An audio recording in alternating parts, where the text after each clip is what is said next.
You ask your fitness questions, and I'll answer. Hey, I'm Matt from Matt Lane Fitness, and this is the Ask ML Fit Show. If you're feeling squirrely, I hope you'll drop your question down below. And thank you so friggin' much for any bit of the time that you're willing to give me. I will not waste it. I'm a personal trainer, registered nurse, and a behavioral change specialist. I want to dive into today's questions. I'm looking forward to it because somebody likes MyFitnessPal, but I think they like Lose It even better. Let's dive into it. If you don't know, the app MyFitnessPal and Lose It are apps that you can track your calories, which you can lose fat, or you can build muscle, or you can gain weight. You can do all sorts of things. You can learn quite a bit from these apps. It's really good stuff. The Lose It app is staggeringly better than MyFitnessPal. I have to mainly agree with you here that Lose It, I think that they have the upper hand on MyFitnessPal. MyFitnessPal has been around for a long time. They have been the leading app for quite some time. But in October, they made a fatal mistake. And we'll get into that. I've used MyFitnessPal for years. Same here. And I continued using it because it's the one I always used. Agreed. I fell off the wagon for a bit, and at the beginning of the month, really restarted, only to find that now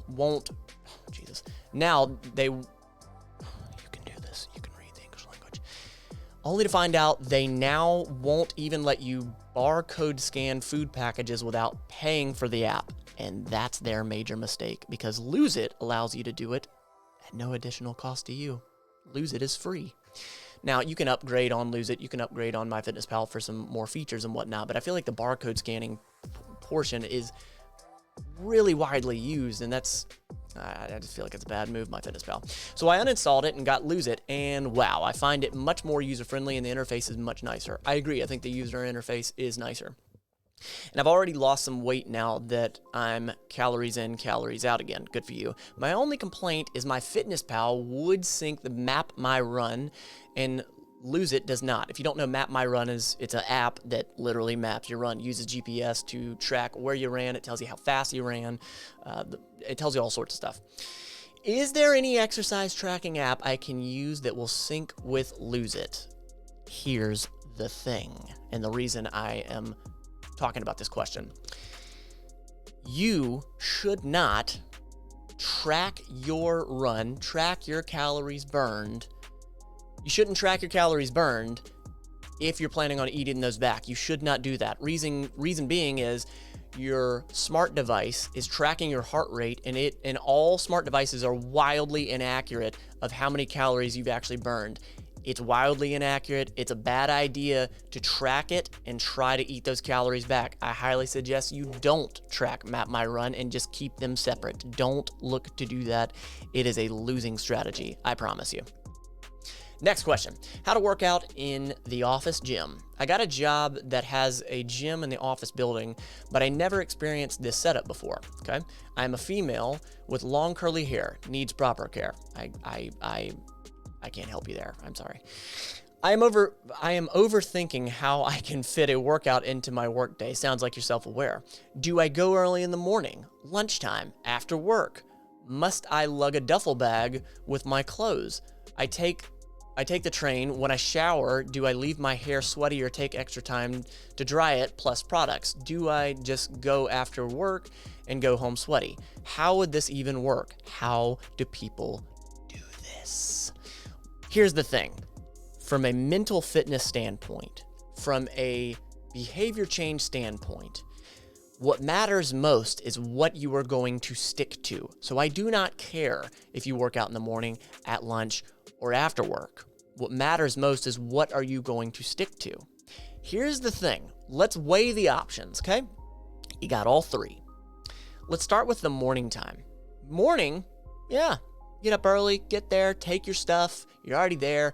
You're probably going to even be early after the workout, and you might get a little extra work done, or maybe you can snag some breakfast, right? So I'm a fan of getting up early in the morning and doing it if it was my options, but let's keep moving forward. I get it that it is kind of annoying because you're going to have to take a shower, you're going to do your hair and all that. You're there at the office. It's kind of awkward because it's not a full bathroom, I would imagine. Lunchtime. The problem there I see is the time. Most people have 30 minutes for lunch, and trying to fit all that in and do an actual workout that's going to be appropriate, that you're going to be able to put effort into it, I just don't see it. I don't see it happening. And lastly, after work, the biggest problem that I see with that for a lot of people is that they're too dadgum tired, or they say they're too tired. Here's the thing. If you're too tired, it doesn't mean that you can't do the workout. It means that you're not going to do it. You don't want to do it. That's what it really means. Okay. I mean, you can push yourself through that. And in the past, that's what I've done. And I mean, up to this day, that's pretty much what I do. But if you can't move your workouts to other days, say Saturday, Sunday, for a majority of the workouts, let's just say you were going to do Monday through Friday, at least take 2 of those days and put it on the weekend. Okay. So then that means all you have is, 2-3 days a week in the actual weekdays that you have to work out. So it sounds like the best would be in the morning. But again, what matters most is what you're going to stick to. As far as the hair goes, I can't help you. You got to figure that out on your own because I have no experience with that. Moving on to the next question. I struggle to not eat fast food and sugar, plus planning a whole week's worth of meals is hard. I eat fast food nearly every day after work, okay? I work 3 p to 11, so fast food is the only thing open when I get off. Well, that sounds like a lack of planning. I could be wrong. Let's see. Most of the time, however, for lunch at work, I will bring food from home. Good for you. Hey, touche. But it is usually stuff like ramen, canned soup, or sandwiches I get from the gas station. Well, okay. Hey, at least you're preparing ahead of time. Maybe there's some decisions that you could make be a little better, but I like cooking, but struggle to find things I would like to eat that taste as good as takeout or fast food. All right, well, yeah. I mean, takeout and fast food are hyper palatable foods. They're hyper palatable.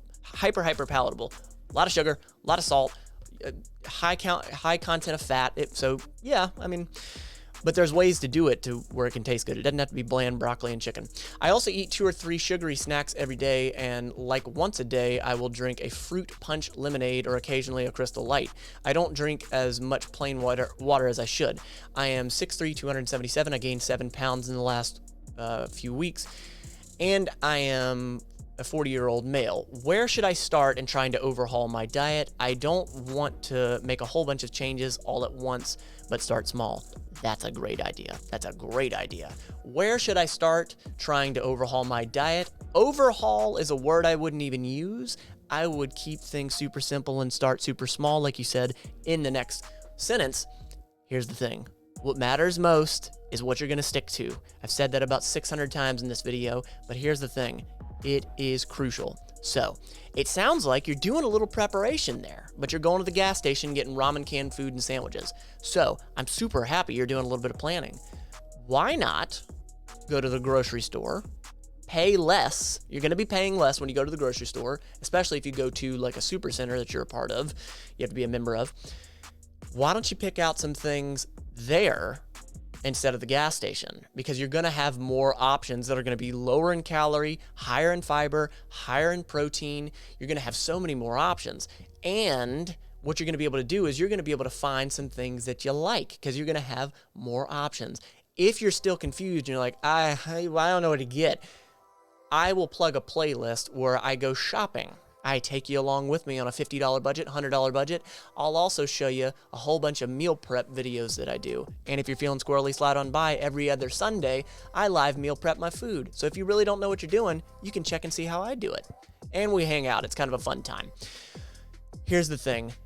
There is a certain level of effort that you have to put into preparing your meals ahead of time. And if you fail to prepare to fail. It's just the truth. And if you don't want to prepare your own meals, you can use a service like FlexPro Meals. They are fantastic. And if you use the code MLLEF at checkout, you're going to get a kickback. And so will I. You'll be helping this channel. If not, you don't have to use the code. It's all good. Description will have that link. So I've given you quite a few options. But here's the deal.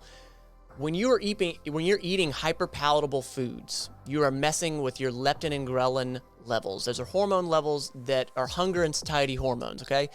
The more hyper-palatable foods you eat, the more they are messed with. Also, if your sleep is crap, this is also going to mess with it. So, 3 to 11, I don't know what your sleep is looking like, but it's super, super important to start paying attention to these things. When you start eating well, and again, you don't have to overhaul everything, but when you start eating well, you're going to start craving those things less. I promise, I've experienced it myself. I hope that answers the question for you. If you're feeling squirrely, you want fitness plans based in behavior change and science, it's exactly what I do. Check out down below. To the Mental Fit Mafia, to the patrons, thank you so much for being here. And you, if you're new or if you're returning, I really appreciate your time. Seriously, you don't have to be perfect at this fitness thing. Just be better than yesterday, every day. Drop your question down below.